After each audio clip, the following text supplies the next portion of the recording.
Hi guys. It is what's today? The 26th? Yeah. Okay, today is October 26th. We're going to talk about the Persian Wars today. We're going to talk and we're going to follow along with my video. My video. What am I talking about? My PowerPoint, okay? So go ahead and open up my PowerPoint, and the first screen you should the first slide you should see, it'll say the Persian Wars, Greece's finest hours. All right, go ahead on to the second slide. It says, where is Persia? Does everybody see that? Yeah. Okay, this is a map of the Persian Empire. If you will look to the all the way into the west, okay, look sort of northwest. It says Macedonia, and then it says Thrace. Look down below that. It's going to say in little itty-bitty letters, Greece. You see that? And there's all those little tiny islands right there. This is mainland Greece, okay? And you know how I assigned all of you your own Greek city-states? Most of you, that's where you're from. Some of you, I gave you city-states that were in Asia Minor. You remember when was anybody in here Asia Minor, like Miletus, Ephesus? Okay. That would have been over here on, see where that's, I guess that's a salmon color. That was actually part of the Persian Empire. Okay, the Persian Empire spread all the way down to Egypt, all the way through the Arabian Peninsula, all the way to what we would call modern-day Pakistan and Afghanistan. So the Persian Empire was the largest the world had ever seen at this point, guys. Okay, so now, why in the world does this huge Persian Empire want to mess with little bitty old tiny Greece? Well, I'm going to tell you, because the Greeks aren't nearly as innocent in this whole thing as we might want to believe. Or were you going to add to that, Adler? Yeah, I was going to say that one reason is because they wanted to add since Greece didn't have such a big army, they were going to try to add on to their empire. They were going to add land. That's absolutely correct. So go on to the third one, the third slide. It says, why fight? Okay. Well, the Greeks had been settling on the west coast of Asia Minor. They were doing that because they were expanding their lands. They were also expanding resources. Okay. When you're taking new lands, like you could even look even to modern day. Well, look, when Great Britain, when we had the colonies here in the Americas, right? Why did they want it? They wanted it for the resources. They didn't just do it because they wanted to go and steal Native American lands. They wanted to get something out of it, right? Still theft, but nevertheless. So the Greeks were taking these Persian lands. Well, the Persians said, okay, well, yeah, sure, but you have to pay us taxes and you have to live under our rule. But you keep your cities, but you have to pay taxes and live under our rule, which sounds relatively reasonable. But the Greeks, they had started getting used to this idea of democracy. You don't need to be ruling over us. We're Greek, right? Maybe they weren't really saying we're Greek. They were mostly saying, we're our ancestors or the people we're from, they were Athenians. Now we are Milesian or we're Ephesian, right? So we don't want people ruling over us. Well, the Persians say, too bad, pay your taxes and shut up. So Persia's going to force them to be subjugated. Well, the Athenians and the Eretrians, another little city-state near Athens, they say, you know what? We're going to start a little revolt. So they get together and they revolt against the Persians. They help the small little city-states that are in Asia Minor fight back against the Persians. Well, they don't stay, of course. They just help lead an uprising, and then they leave. How do you think this is going to sit with the Persians? They're not going to like it one bit. They're going to take it very personally. The king at this time, his name was King Darius, okay? Not Darius. A lot of people want to say Darius, and I guess it really doesn't hurt if you do, but his name was Darius. They are going to fight back against these city-states, and they're going to take it very personal. They want to get revenge against Athens and against Eritrea. Darius of Persia crushes the revolt, and then he decides to go after Athens for helping the colonies. Darius gets some troops together, and they get ready to invade. Well, the first place that they're going to land is a place called Eritrea. Okay, now I didn't put this on your bullet notes, but you can go ahead and add this because I sent you your own copies, I believe, right? No. I didn't? Okay. Well, I'll resend it and send you your own copies. What he's actually going to do is he is going to land at Eritrea. They are going to absolutely decimate the Greek city-state of Eritrea. They're planning on attacking Athens as well. They capture women and children. They kill the livestock. They enslave the men and women and children. And then they decide on a battlefield to fight against the Athenians. This battlefield is going to be a place called Marathon. Okay, it's a pretty wide open field, and the Athenians say, "Okay, so we're going to fight him. Okay, I got an idea, folks. Let's go and get some of our neighbors to help us fight the big bad Persians." They go to the Spartans. Spartans go, wait a minute, who's Sparta in here? Okay, so this is shame on you. This is what the Spartans do. They go, "Oh yeah, we're in the middle of a religious festival. We'll help you eventually, but for the next few days we're busy. We're not going to go out and help you." And then some of the other groups were like, "Man, we're not fighting the Persians. There's a lot of those dudes out there. We're going to get slaughtered." So some of the other city-states just said, "Hey, fight the Persians on your own. We don't like you anyway, Athens. Yo mama." They probably didn't say your mama, but maybe they did. I don't know. But if they said it in Greek, right? Okay. So Athens took it upon themselves to fight against the Persians. Look at the next page. It says serious mismatch.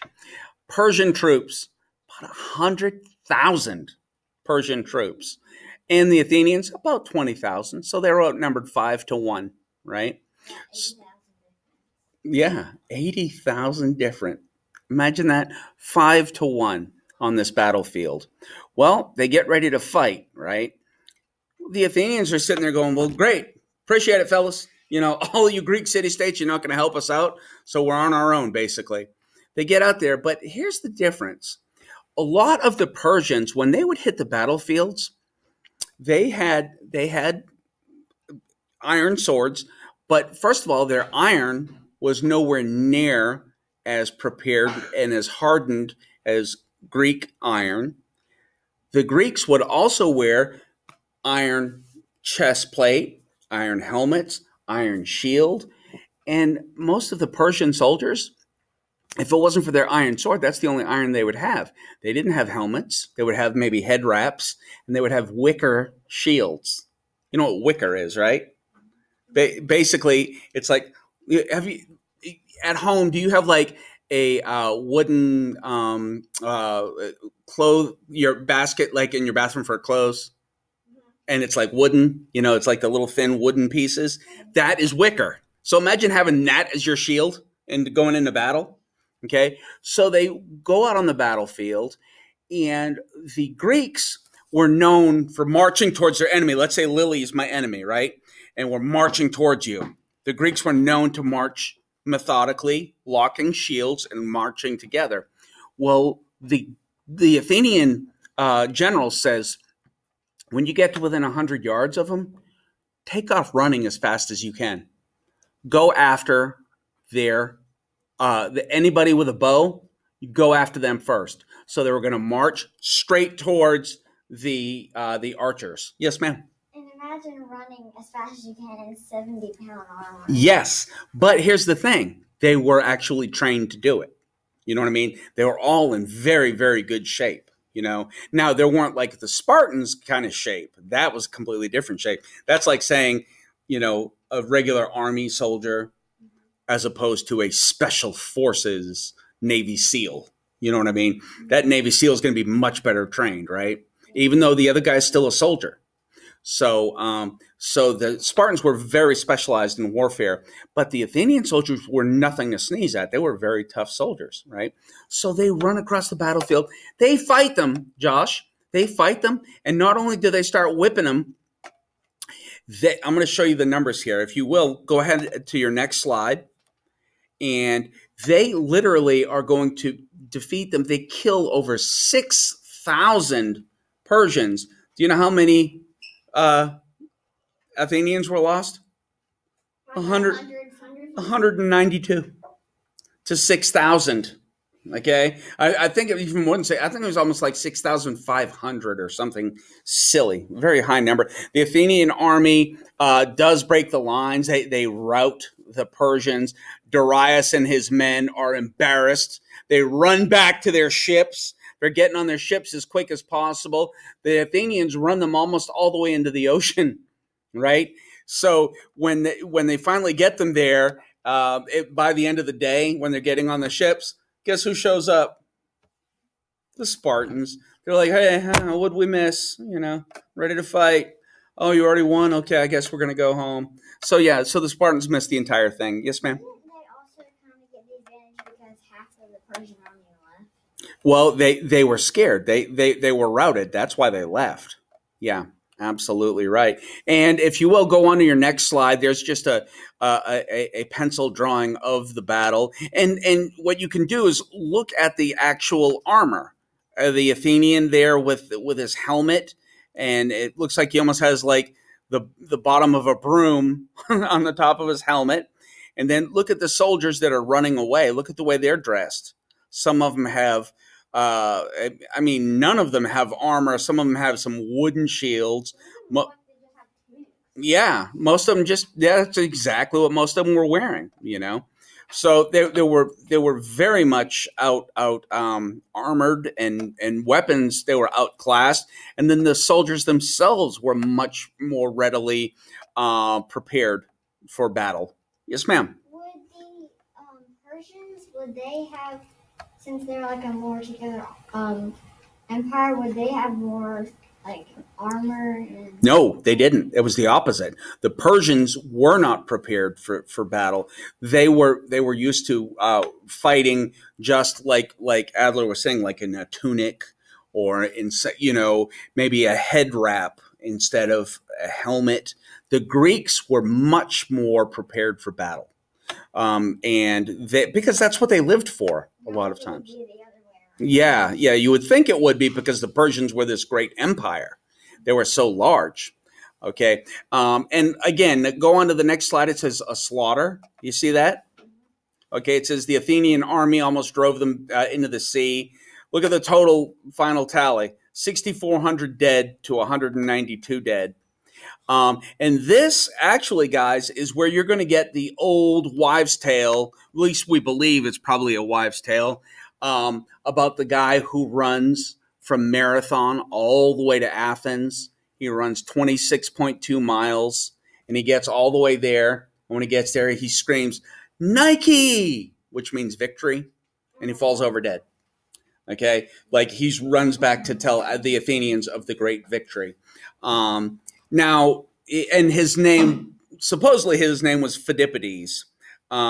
We don't know if that was necessarily true. We've had Greek historians write about it as if it were true, but then again, they also said that the Persians had 2.5 million soldiers that are going to invade ancient Greece, and we know that that's nowhere near accurate.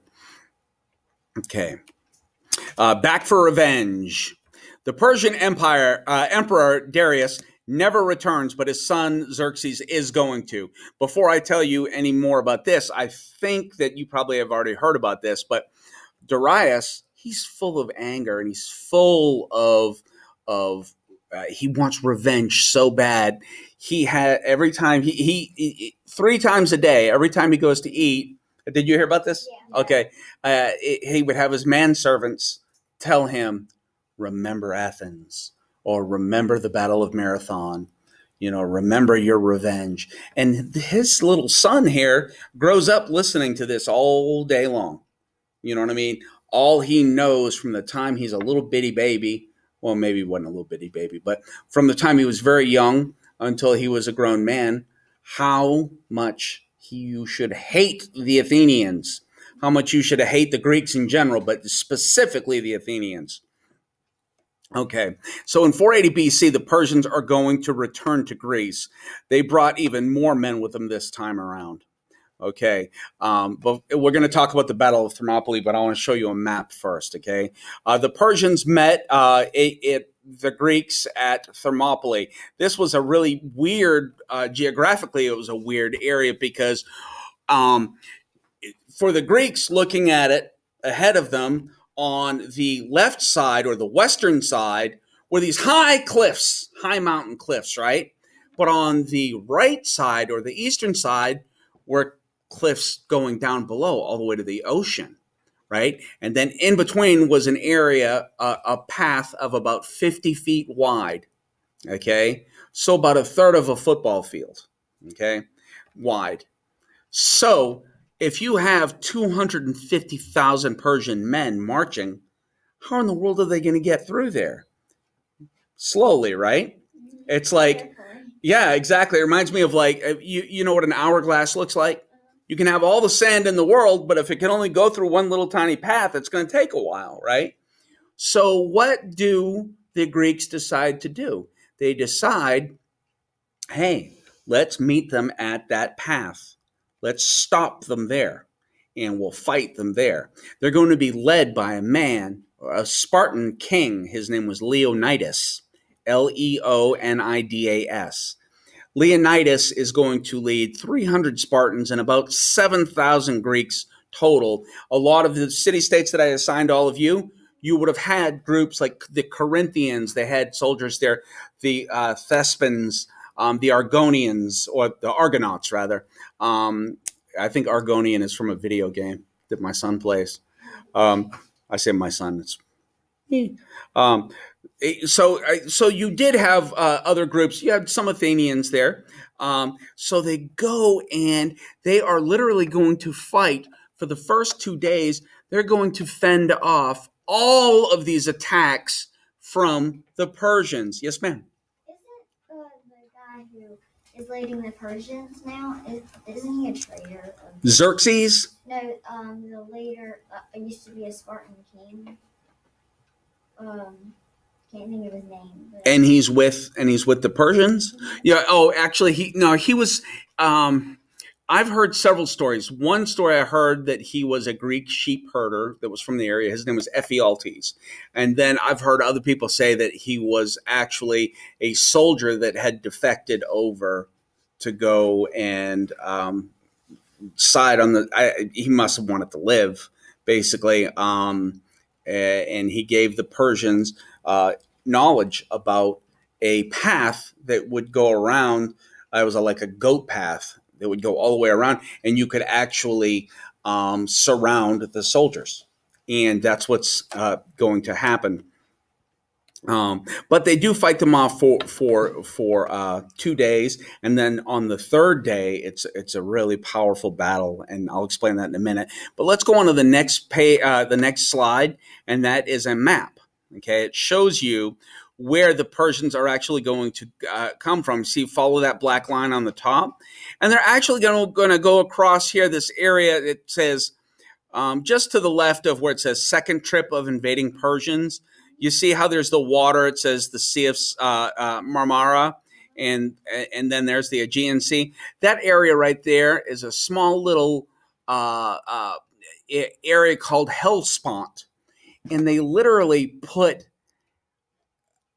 thousands of pontoons together for the soldiers to march over. The Persians did. So they march over these pontoons and literally march all the way around through Macedonia down into Greece. And where it says Thermopylae right there is where this battle is actually going to take place. Okay.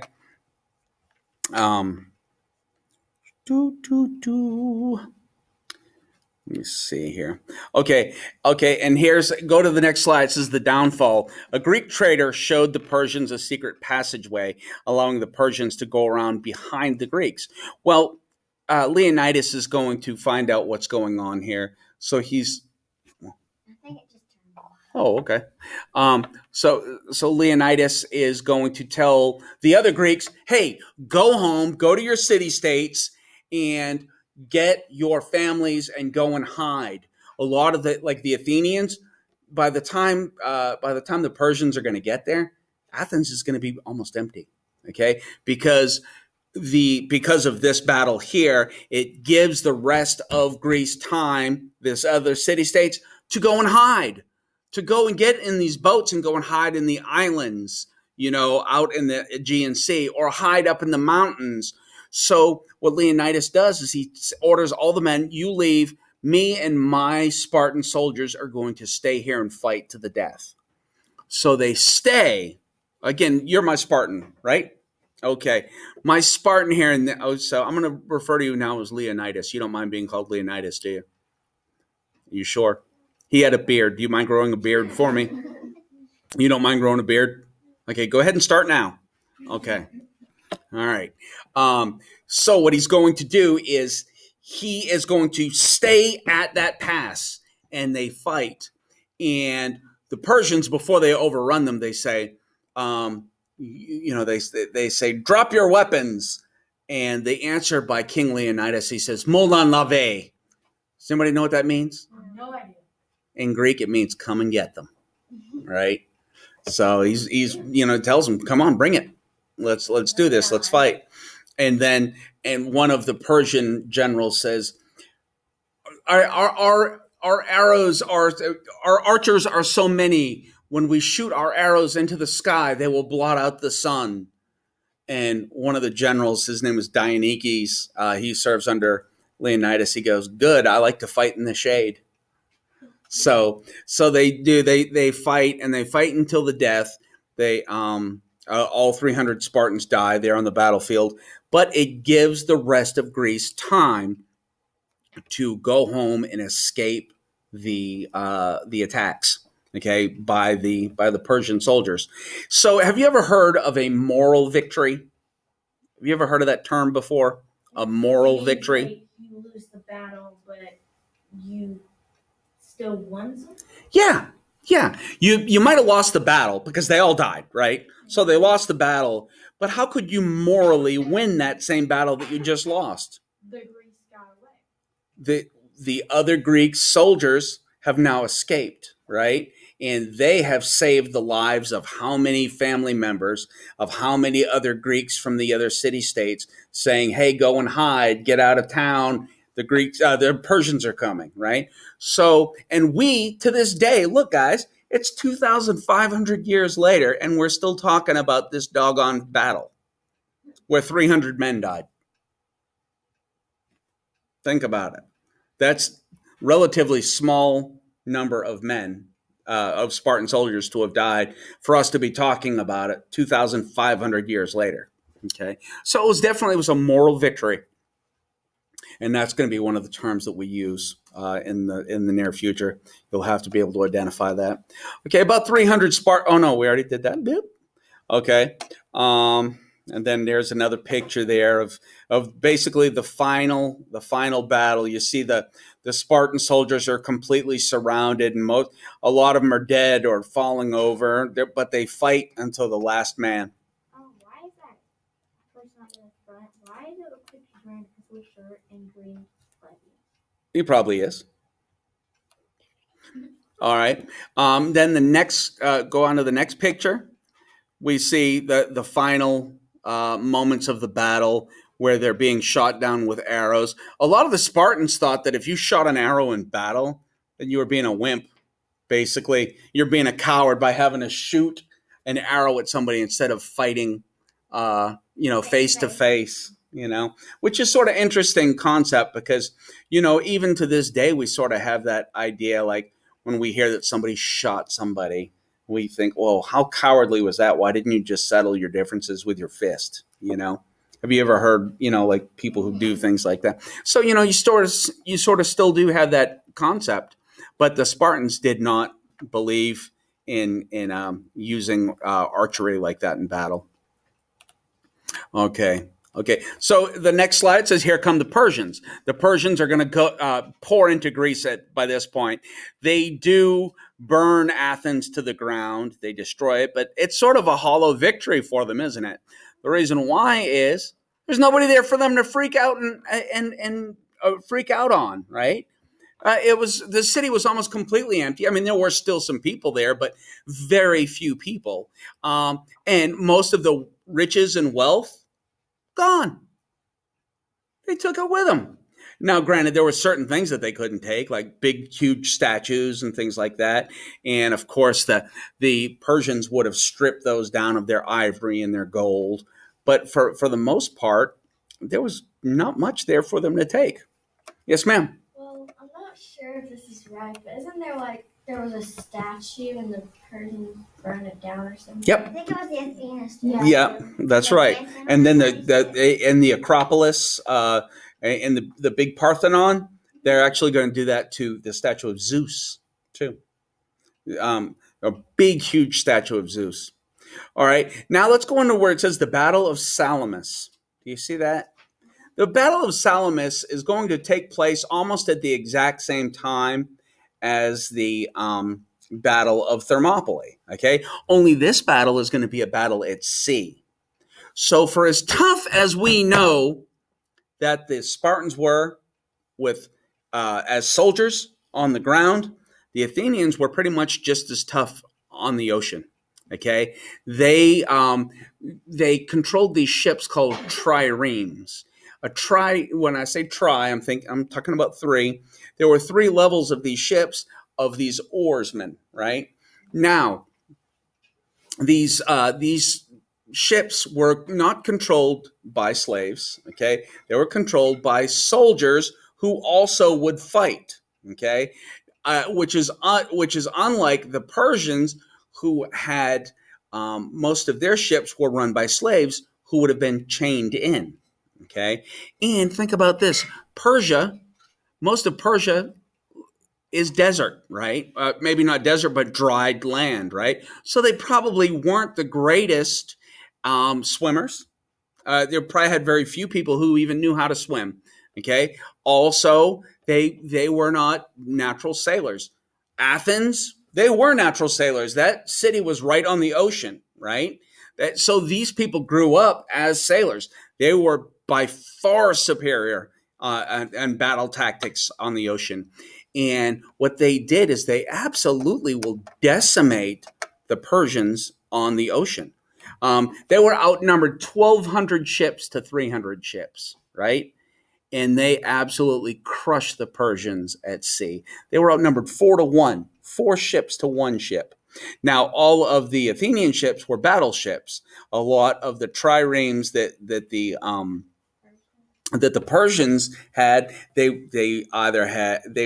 some were battleships, some were freight ships, like merchant ships. Okay. No, probably not. Now, if you look here, it says those clever Athenians.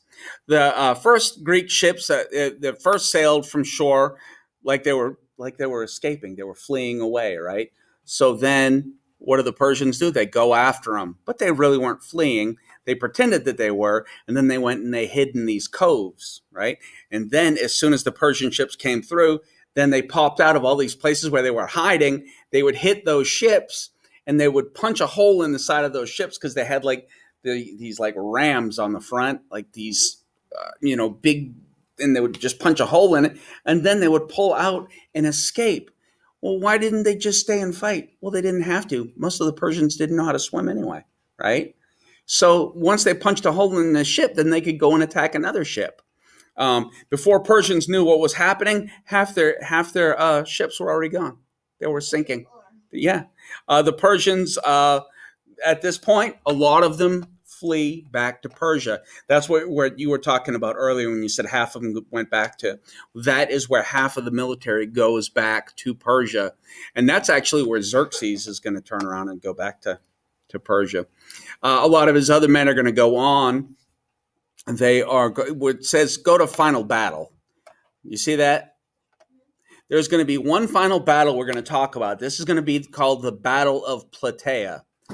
All of the Greeks are going to get together, and they are going to, by this point, the amount of Greeks, the city-states that had joined together, and the Persians, it's about the same amount of people on both sides. They get out there, and they're led by a Spartan man, a Spartan king by the name of Pausanias. And Pausanias is actually going to lead the Spartan soldiers, well, actually all of the Greek city-states, to the final victory over the Persians.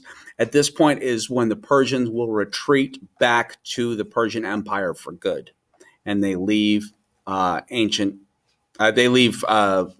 Greek city-states.